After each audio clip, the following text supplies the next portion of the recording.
Our next Lieutenant Governor candidate is someone who is no stranger to Lebanon County. And I think if you remember Senator Specter, he came with him several times as well. He's a Harrisburg City Councilman, an author is what I'm told. His bachelor's degree was from the University of Illinois, Chicago. He's an attorney with a Juris Doctorate from New England School of Law. And his name is Brad Koplinski. Welcome, Brad. Talking about where you went to college and all that, I expected a much longer intro, but I didn't even know you knew that, Commissioner. It's good to see you always, and great to be back in Lebanon County, the home of the best potato filling in the entire state. I was very pleased to hear that we were doing the dinner back here at this facility. Not that the Timbers is not a bad place, but this is the best. Yes, of course, I was in the room with Senator Specter, as many of you were or tried to be when those lovely Tea Party folks started to really rail against the Obamacare movement, really. And then, as you know, Lebanon County is really where that movement started. It was a good day to be a Democrat, because we saw what our party was really made of, and what we fought for and stuck up for, and then the good things that that bill and act has done. But anyway, it's good to be back in Lebanon County. See some familiar faces back from 2004, specifically the Grumbackers. I came to Harrisburg to run the John Kerry campaign in 15 counties surrounding Harrisburg, after being an attorney with the Department of Justice and the Civil Rights Division and the Internal Revenue Service. Boo, you can boo, that's fine. But when they came to Harrisburg to run these counties, they said, Brad, you're going to lose every one of your counties. I said, what do you mean? Al Gore won by 202,000 votes, and John Kerry's certainly going to win Pennsylvania, and you know, I'm going to carry all these counties. We're going to carry Dauphin and Lebanon and all up and down the line. I said, no, you don't get it. And they said, well, Philadelphia and Pittsburgh and maybe Scranton and Erie and those Democratic strongholds, they're going to do the real work and push the Democratic votes hard. Our job is to hold back the Republican tide and maybe get 40% and be proud of that, and make sure that those door knocks and those phone calls really mean something, because when we get our Democrats out, that's a big part of winning the state for our Democrats. So thank you for everything that you all do. I'm running for Lieutenant Governor for 3 reasons. You may have heard we're having some financial difficulties in Harrisburg. You can laugh. Every time I tried to do something about that in an innovative way, or something smart on Harrisburg City Council to push back on that, we kept running into Governor Tom Corbett and the Republican legislature. No, you can't file for bankruptcy. Yes, we're going to put a receiver on you, and we're going to make you raise taxes. Tom Corbett won't raise taxes, but he'll make school boards and county commissioners and borough supervisors and city councils do it. And I said no. I said Wall Street has to take their haircut first.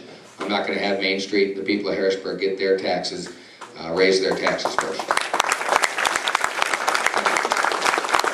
And then they started talking about jail and contempt of court and all those things, and I was undeterred, although my dog Truman wouldn't have liked it if I hadn't come home. But in the end, I did not vote for that tax and felt that that was wrong. But the experiences in Harrisburg made me believe and see that all of our municipalities on every level are having these financial hardships that are they're spending more than they're taking in, the infrastructure problems that they're having, and the state is not a good partner for our townships, boroughs, school boards, cities, and counties.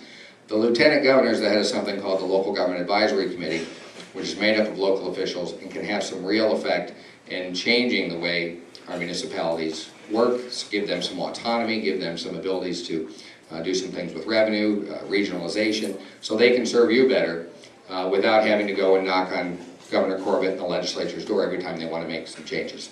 So that's the first thing, to give that committee some teeth and let that help you through your municipalities.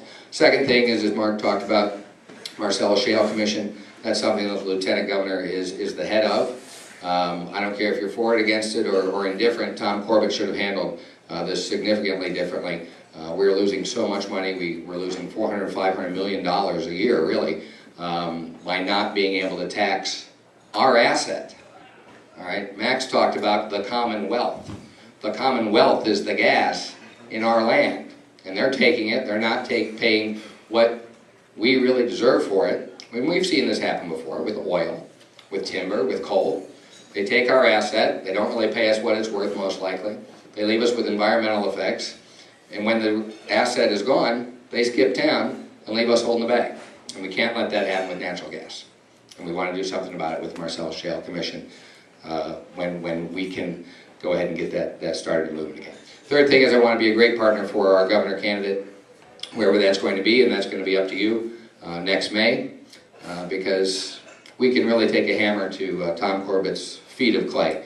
I mean, where do we start? Voter ID, electoral college, privatize the liquor stores, privatize the lottery, mandatory ultrasounds, just turn your head, close your eyes, you know, not taking the Medicare funding from the president, although I think that he's going to find a way to do that. He's going to see that that's going to be smart, because to do so otherwise would hurt hundreds of thousands of Pennsylvanians. I don't know what their playbook is, but it's not right for the people of Pennsylvania. And I want to run and be a good partner for whoever's going to be our gubernatorial candidate, because we can win this thing. Again, thank you for all the work that you do during our local years. This is a big year. I was talking to Pat. She was talking to me about all the great new candidates that you have in Cleona and Annville, and your door knocks go so much further, and your phone calls go so much further in these local years, because it's harder to get people to do it. And it's worth 3 and 4 more times when you make contact with your Democrats and bring them out in these local elections, because that builds the bench and that makes our party stronger. So thank you for all you do. I'm sure I will see you again before May of 2014. I appreciate it.